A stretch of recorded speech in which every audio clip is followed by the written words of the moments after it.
and you're making all these contacts and networking with so many people.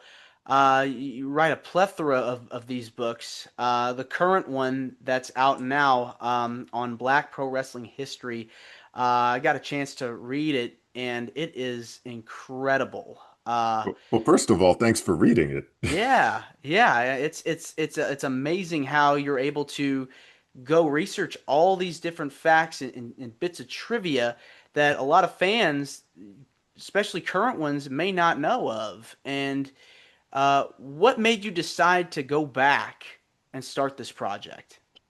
Um, that is an excellent question. It's a loaded question, and there are a lot of factors involved, and I'll try to shorthand them. But factor number one is it's an area that I had a general interest in that people are way too comfortable saying. Starting in the mid 1950s, you've got Bobo Brazil, you've got Bearcat Wright Jr., you've got Sweet Daddy Siki, or Reginald Siki 2, as I like to call him, the knockoff. Some people might mention Luther Lindsay, and they're comfortable starting there. And then someone might say, oh, well, there was a Reginald Siki earlier who was the true pioneer, 1920s to 1930s. Then he went off to wrestle in Europe. Like, okay, great. So no one really had an interest in diving deeper until maybe 10 years ago. And then the problem you get into is any new tidbit or morsel or nugget of information that comes out, everybody just sort of goes, ooh, like, wow, this is incredible, and this is now the new most important kernel of truth to come down the pike since, in the last 20 years.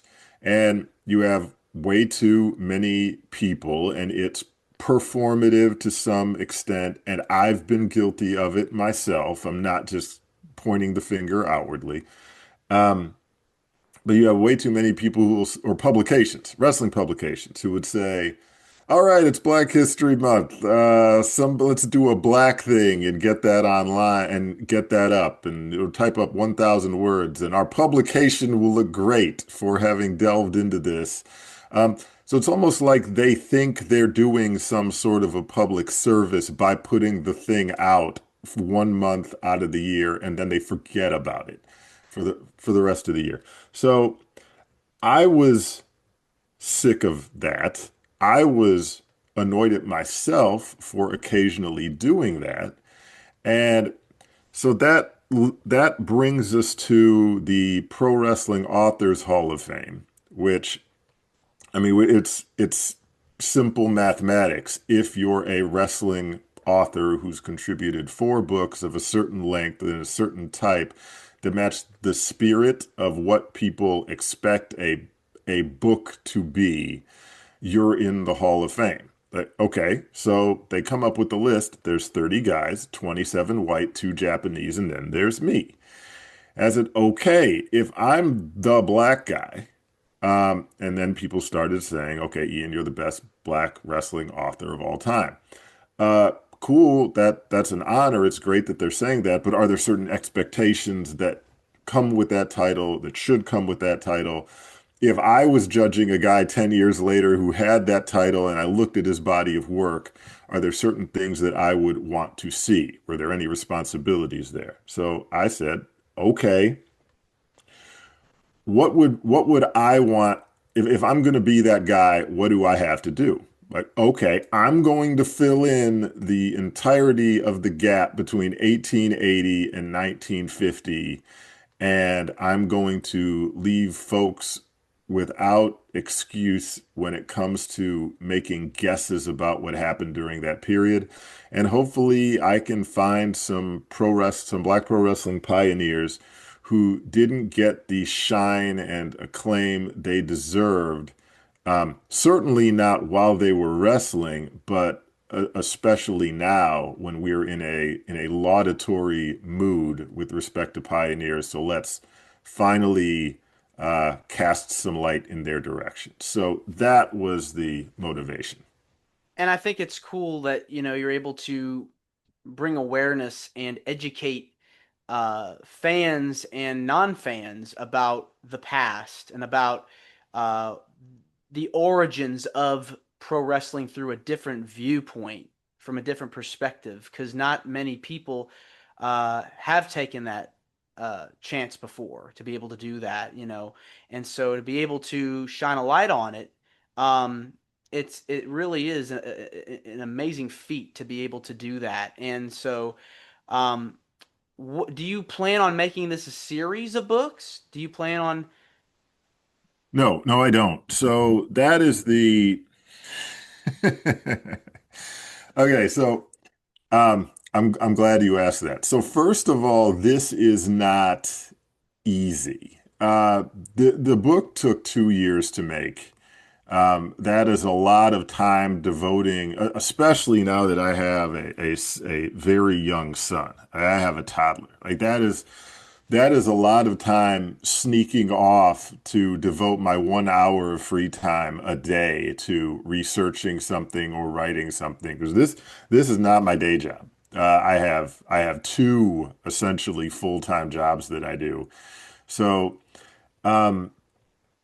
yeah, to devote another 2 years to a project like this and a follow-up, like no, but I covered what I was interested in covering here.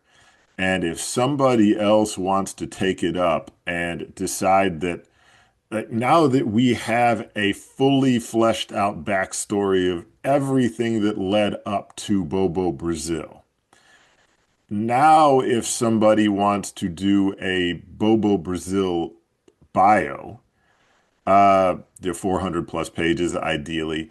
They can do it with a fully informed and accurate perspective of everything that preceded him so that they're not saying some absolutely wild, outlandish, and untrue stuff while they're doing it. The other thing, I've had other people ask if this was part of a series, or they'll immediately say, "Hey, can how about you do an Ernie Ladd bio or Thunderbolt Patterson or the Junkyard Dog?" And I would never allow myself to be pigeonholed in that way. I'm glad I came into this through working on Dan Severn's book, working on Bugsy McGraw's, working on Hornswoggle's, Brian Blair, Steve Kern, doing the Bahamas Pro Wrestling History book in the middle of that. That's my mom's home country. Before getting to the Jack Claiborne, Rufus Jones book, finalizing Mike Rotunda's book, that's done. That can drop any day. I mean, it's not imminent. We have to figure out what we're going to do, but that's a completed project. And then doing this, but I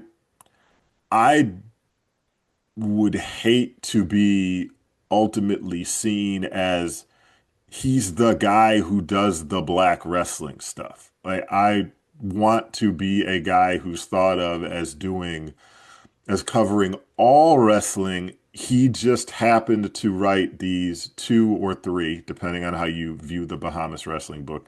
He happened to write these two or three projects that expanded the history and understanding of black pro wrestling. And then he moved on to something else.